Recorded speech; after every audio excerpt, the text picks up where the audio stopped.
Hello, and welcome to another edition of Spotlight on Politics. On this show, we talk about political issues in general on local, state, national level. I'm your host, Al Sypek, and I am very happy today because I have a very special guest, a sitting US Senator, Senator Kelly Ayotte. Al, great to be with you again. Nice to see with you again.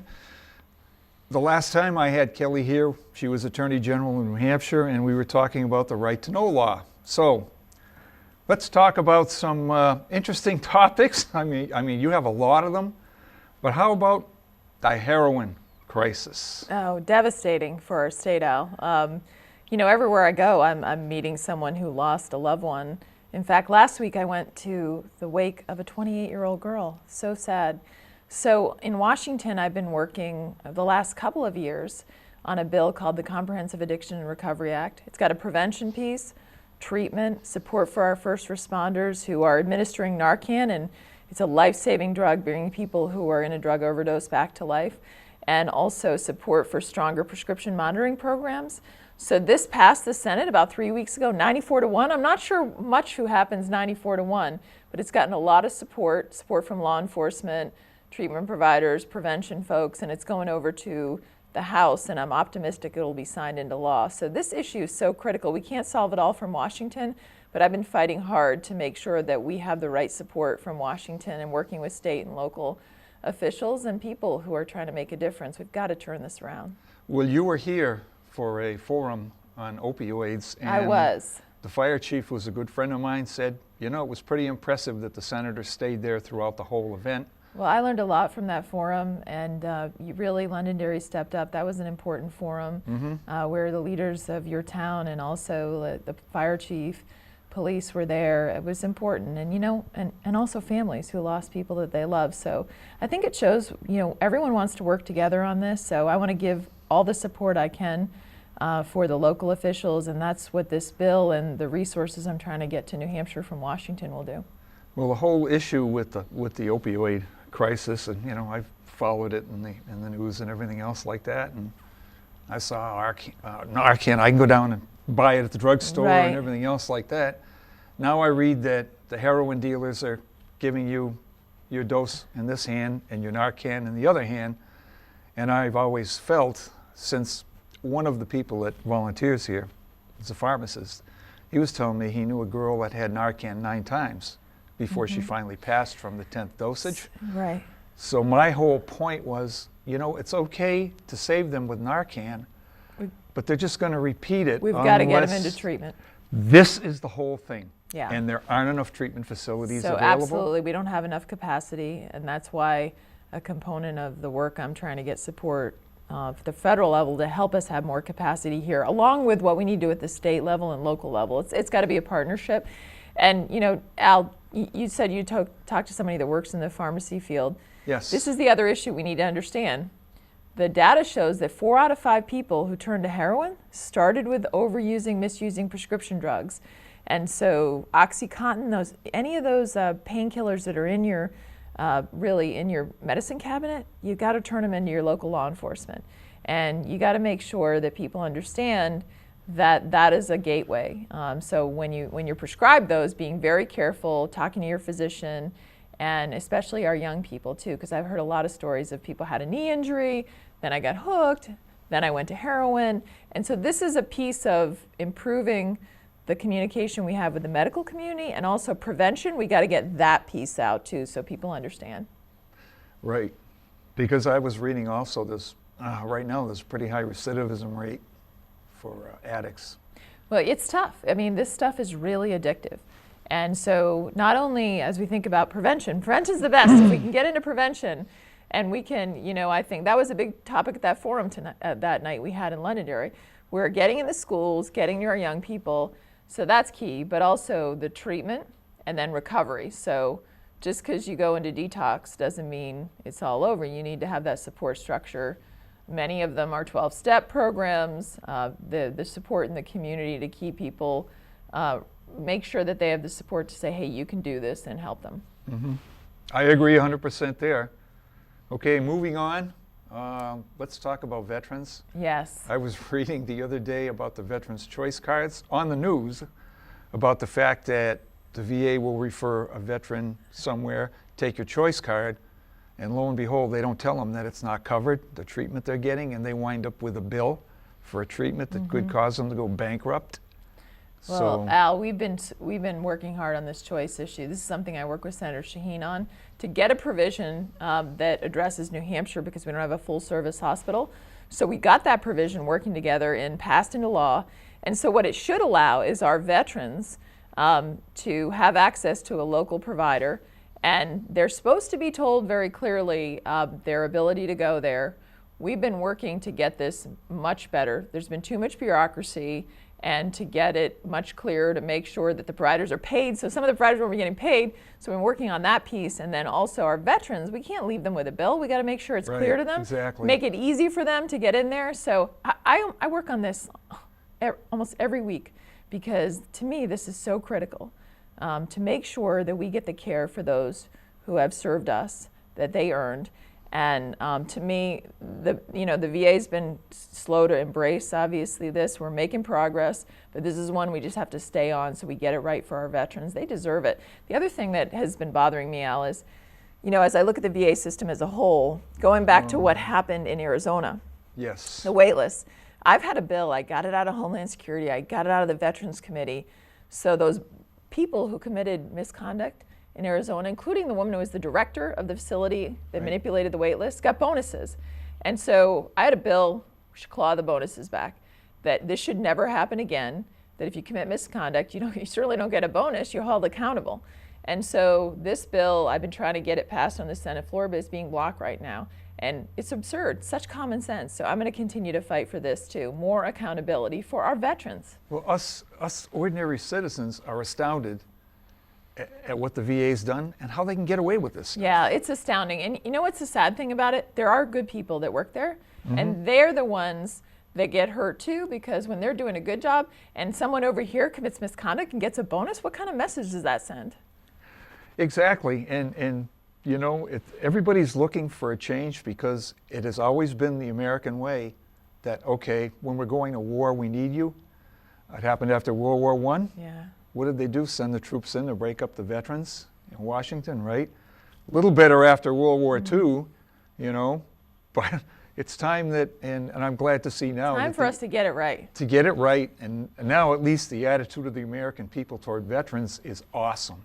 So, Al, absolutely. And you know what? So on Saturday, I was in Hanover on a welcome home ceremony for our Vietnam veterans. And I want to say to our Vietnam veterans who are out there, welcome home, thank you. We should never happen what happened to our Vietnam veterans. Right, exactly. And I think that we know our Iraq and Afghanistan veterans, they've been welcomed home. Yeah. And that's because of what happened to our Vietnam veterans. So I know there are many of them out there, 38,000 in New Hampshire. I just want to say on your show, thank you, because you didn't get the welcome home you should have, and we could never let that happen again. And I notice every public event that I've been to lately, someone out, whoever the MC is, always says, if you're a vet, yes, you're serving, stand important. up, thank you for your service, applause. Really important. That is so good to see. It is. It really is good. And it's so sad what our Vietnam veterans went through, but I give them a lot of credit for how our Iraq and Afghanistan veterans are treated, because they're the first in line to treat them with the way that they should have been treated. Exactly. Yep. Yeah. Now, is there anything else you can think of on veterans before we move on? Well, I think for veterans, one other issue that is very critical, focusing on suicide. Unfortunately, too many of our veterans are committing suicide. and improving our programs to really get out to our veterans. And that is another area where the VA, there were reports that veterans were calling in crisis and got messages, and I've had personal meetings with the officials at the VA to, on this issue and holding them accountable on that. And they've made significant changes. There's more that needs to be done, but I think that this issue of suicide for our veterans committing suicide, we've got to do more on this. And I know a lot of community groups are stepping up too in the nonprofit sector, Easter Seals, Veterans Count. But the government has to do a better job at this too, of saying, you come home. We know that people come home with wounds that aren't just physical wounds. PTSD. Absolutely. Right. TBI, traumatic brain injury, Yep. and also just the emotional scars. Well, that's good. Yes. Well, that's great. To me, that's, our veterans are so important. And now we're talking about the Middle East. Yes. Well, how about Iran? Iran. This is something in the Armed Services Committee. I've been deeply troubled by Iran. First of all, I was not a supporter of the agreement that the administration entered into. One of the concerns I had was the cash that Iran would get relief from it. And we already see that there's been more support for terrorism. In fact, I've asked our top military officials, has Iran's behavior gotten better since the agreement? And they said no. The other thing that they've been doing is testing ballistic missiles. And this is something I've focused on. They tested ballistic missiles in October, November, and the last couple of weeks, 2 other ballistic missiles tests. And one of them, on the side of the missile, they wrote something to the effect on the missile, this is, to wipe Israel off the face of the earth. So this is, before we left for recess to come home, I filed legislation to deal with this, because the administration has not been stepping up to put tougher sanctions on Iran to deal with the ballistic missile program. Why am I worried about? First of all, if they say they're eliminating their nuclear program, they don't need ballistic missiles. You do not need ballistic missiles if you don't intend on having nuclear weapons. Right. And we also know from our top defense officials that their preferred method for delivering a nuclear weapon to the US would be ballistic missiles. That's why we can't have them testing them, we can't have them developing them. And this is really in contravention of existing UN resolutions. So I'm hoping, I've gotten a number of sponsors for my legislation. I'm hoping the administration steps up further, because they have put some sanctions in place, but they're very weak. And Iran's already kind of ignored them, kept testing these missiles. Well, after I read the news reports about the ballistic missile testing, I then read something by the Supreme Leader, the Ayatollah Khomeini. With him, ballistic missiles are just fine, nuclear weapons are fine, and guess what? If he wants it, they are going to have it. Well, unfortunately, what worries me is that the agreement that was entered into by the administration allows them to keep the infrastructure to eventually have a legitimate nuclear weapon. So they may have delayed it, but they're certainly not putting in a position, to my satisfaction, that there's sufficient inspection regimes to know exactly what they're doing, and or eventually they will have it because it lets them keep the infrastructure. Whether it's true or not, I think I also read something that they've never honored any treaties or agreements with non-Islamic countries. Well, Iran has not been, they're the largest state sponsor of terrorism in the world. They have not been certainly a country that historically has honored all of its agreements, and also not honored all its agreements in the United Nations leading up to this agreement in terms of the development of their nuclear weapons program. So this is one where we cannot trust. We have to just verify. And it's true, and I'm not necessarily politically correct, so I will say Islamic terrorism.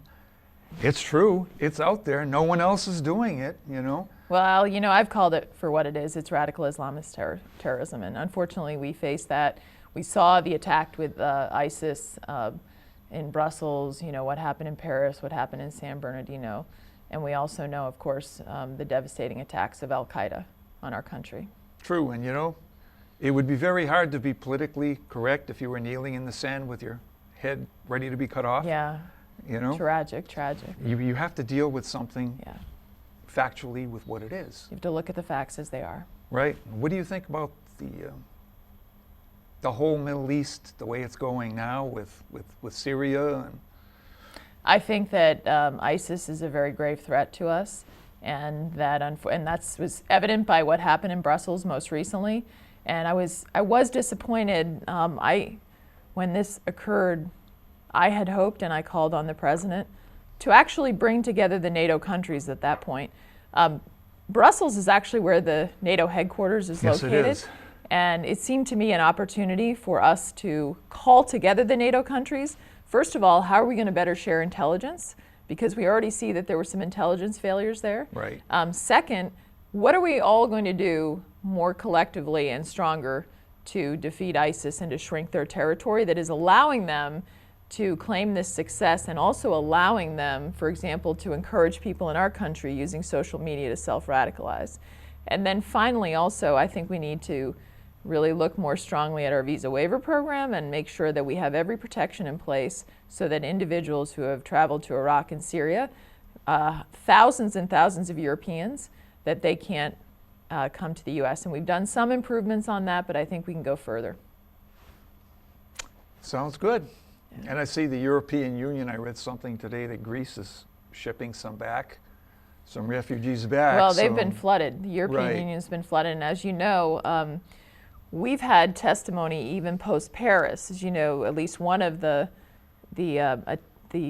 involved with the attack in Paris were alleged to have come through the refugees. Sure. So we had the European commander testify before the Armed Services Committee. He was asked, are ISIS trying to infiltrate refugees? And he said yes. So this still continues to be an issue for us to be very concerned about. Very much so. And our European allies, obviously. They're the ones that have thousands that are coming over. Okay, we've got about a little less than 3 minutes left, so let's talk about Guantanamo. Yes. This is something I've been focusing on for my whole time in the Senate, and I've been really worried about.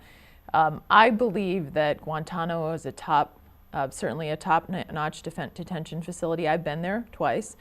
And what I've been concerned about is that the administration is trying to fulfill a campaign promise to close Guantanamo. And what they've been doing is they've been releasing many people from Guantanamo, and they've been releasing them back to other countries around the world. And just for example, one that was released in 2012 is now back with Al-Qaeda, one of their top spokespeople on videos, calling for more attacks against us and our allies. So that's just one example of an individual. We also know there have been other examples. For example, one former Guantanamo detainee that was arrested by Spanish authorities that had been working with ISIS. There's 30% of those who have been released from Guantanamo are suspected or confirmed of re-engaging in terrorism. And so this, to me, the release of these individuals, and their release, they're not being held again in these countries, is dangerous, because we also had the testimony from one of our top intelligence officials recently that basically said, he was asked, okay, this is a top, I think his job was focused on Guantanamo, and he was asked, okay, have Americans been killed from people who have been released from Guantanamo? And he had said yes. Disturbing. So I've been fighting to make it tougher, that we can't release these people, putting provisions in the defense authorization. I will be introducing legislation, which I'd previously introduced also, to stop the release of these terrorists. And third, I don't believe they should be brought to the United States of America. And so I've been involved in the last 5 years in the Armed Services Committee, putting in prohibitions of transferring these individuals in the United States of America. Why wouldn't we keep them where they are in Guantanamo? And let me just make one more point. What worries me most is if we capture tomorrow one of these terrorists, the administration won't put anyone there. So where are they going to be interrogated? Where will they be held? And this is how we prevent future attacks on our country, when we make sure that the people that are terrorists that are captured get interrogated, we find out what they know so we can protect our country. This is a real public safety issue that I've been focusing on. That's the first time I've ever heard anyone mention the fact, what if they get recaptured? Where do they go? Well, and also, if we capture al-Baghdadi tomorrow, the head of ISIS, why wouldn't we transfer him to Guantanamo? We're not going to transfer him to an Article 2 court where he's given Miranda rights, where he's told you have the right to remain silent. We need to know everything about ISIS so that we can protect ourselves and our allies, know what they're plotting, and yet they won't put anyone there. So, and they have no plan, by the way, no plan for where they would put an individual like that. Wow. Ooh. Now that should worry everyone. It worries me, and that's why I've been very focused on it. And, you know, without security, we can't have prosperity, we can't have freedom, and this is a fundamental purpose of our government. This is true. You're right there. Wow, that is truly amazing. Well, we probably got about 30 seconds left, so is there anything else you would like to talk about in 30 seconds? Well, I just wanted to say, can I just give a great shout out to the high school here in Londonderry? Sure. Because I went to the Day of Giving, where the Pantene event, where yes. So many young people at the high school had grown their hair and cut their hair so that they could be used to make wigs for those Right. who are struggling with cancer and victims of cancer. And so I just was so moved. It was a huge event, and it really shows what a great community Londonderry is and what a great high school you have, and wonderful young people, because it was inspiring to see how many young people were there and wanting to give back. And then there were like their moms and hairdressers who helped too. So it wasn't just young people, but it was just an amazing event that just shows what a great community Londonderry is. And they do that every year. I know, and I think they set a record one year. I think and they the Guinness did. Book of World Records, Yes. and it's amazing. It's a great tribute to this community. All right, well, it's great to have you on the show, and we would definitely like to have you back. Thanks. I would love to come back, And Al. Thank you so much for having me being today. on the show. Thank you. And thank you for watching until we have another edition of Spotlight on Politics.